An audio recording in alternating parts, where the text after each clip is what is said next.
নমস্কাৰ ৰাইজ, আপোনালোকক মম ট্ৰিক্স এটা দেখুৱাম, চাব দেই।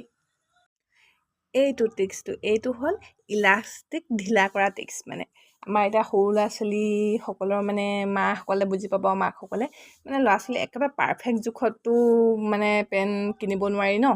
সেইবাবে কিছুমান টাইট হয়, কিছুমান আকৌ ঢিলা হয়, সেনেকুৱা হয় মানে। যিবোৰ টাইট হয়, ঢিলা হ'লেতো যেন তেনে মেনেজ কৰিব পাৰি দেই, কিন্তু টাইট হ'লে এনেকুৱা লাগে বিষাইছে নি লাগি থাকে। সেইবাবে কৰিব পাৰে এনেকুৱাতো বাকেট আছে বা যিকোনো আৰু এনেকৈ জেওৰাটো লগাই ল'ব পাৰে।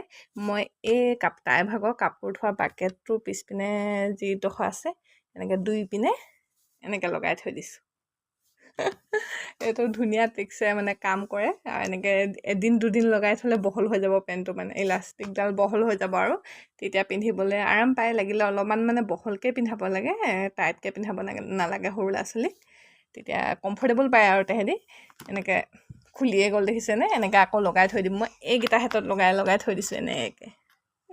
আপোনালোকৰ যিসকলে মানে পৰেচান মানে হৈ গৈছে আৰু পেন ইলাষ্টিক যদি টাইট হয়, নতুনেই হৈ থাকে পেনটো, তেতিয়া এনেকৈ লগাই ল'ব দেই।